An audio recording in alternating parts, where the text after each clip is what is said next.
স্বাধীনতা সংগ্রামী তথা তাম্রলিপ্ত জাতীয় সরকারের প্রথম সর্বাধিনায়ক সতীশচন্দ্র সামন্ত। তার পরিবারের বর্তমান সদস্য অনুভাস সামন্ত। অনুভাস ক্যান্সার আক্রান্ত। সে মহিষাদল ব্লকের একজন অস্থায়ী কর্মী। সম্প্রতি ছেলের উন্নত চিকিৎসার জন্য অনুভাসের মা গিয়েছিলেন মহিষাদলের বিডিও জিষ্ণু দের কাছে। তবে অভিযোগ, বিডিও স্বাধীনতা সংগ্রামীর পরিবারকে অকথ্য ভাষায় কথাবার্তা বলার পাশাপাশি অপমান করেন এবং চেম্বার থেকে বের করে দেন।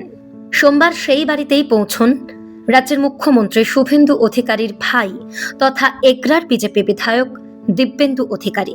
ক্যান্সার আক্রান্ত অনুভাসের মনের জোর বেড়েছে খোদ দিব্যেন্দু অধিকারী তার সঙ্গে দেখা করায়। অনুভাস জানায়, পাশে থাকার আশ্বাস শুধু নয়, ওষুধের ব্যবস্থাও করে দিয়েছেন দিব্যেন্দু অধিকারী। মাকে পাঠিয়েছিলাম ওই অ্যাপ্লিকেশন দিতে, যে আমি যেতে পারবো না। ওই অ্যাপ্লিকেশন দিয়ে উনি অ্যাপ্লিকেশনের অস্বীকার করেছেন এবং রীতিমতো আমার মাকে কোনো কারণ ছাড়াই সতীশ সামন্তকে বিদ্রূপের ভাষায় অপমান করেছেন। দিব্যেন্দু অধিকারী মহাশয় এসেছিলেন আমার সুস্থতা কেমন আছে কি আছি জানার জন্য। তো উনি আমার একটা মেডিসিন পাওয়া যাচ্ছিল না, ওই ডব্লিউবিসি বাড়ানোর জন্য আমার একটা চামড়ার ওপর মেডিসিন চলে, তো উনি সংবাদ পেয়ে ওই মেডিসিনটা আমার জোগাড় করে দেন এবং বলেছেন পরবর্তী দিনে যত সমস্ত মেডিসিন উনি প্রোভাইড করবেন তার জন্য আশ্বস্ত করে দিয়ে গেছেন এবং ওনারা আমাদের পাশে বরাবর ছিলেন, আছেন এবং থাকবেন, এই বিশ্বাসটা রাখি। এদিকে স্বাধীনতা সংগ্রামী সতীশচন্দ্র সামন্তের পরিবারের সঙ্গে মহিষাদলের বিডিও যে ব্যবহার করেছেন তার তীব্র নিন্দা জানান দিব্যেন্দু। তার দাবি, এর বিরুদ্ধে ব্যবস্থা নেওয়া হবে প্রশাসনিকভাবে। বিডিও নাকি অত্যন্ত খুব খারাপ ব্যবহার করেছে।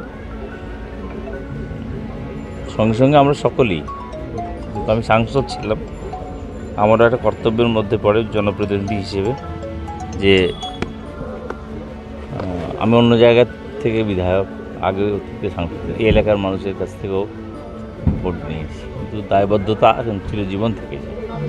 আর সতীশবাবুর পরিবারের প্রতি এ ধরনের কোনো ঘটনা ঘটবে, সতীশবাবুর নামকে তার পরিবার যা বলছে যে এ ধরনের যে ধরনের উক্তি ভিডিও করেছেন, ওই প্রশাসনিক চেয়ারে বসে বা যে কোনো সাধারণ মানুষ উনি জনরোষের শিকার হয়ে যেতে পারে। এটুকু আশ্বস্ত করতে এসেছি, বাংলায় যে সরকার প্রতিষ্ঠিত হয়েছে, সতীশবাবুকে যে মর্যাদা অতীতে সরকার দেয়নি, সেই মর্যাদার স্থানে সতীশবাবুকে আমরা নিয়ে যাব আবার।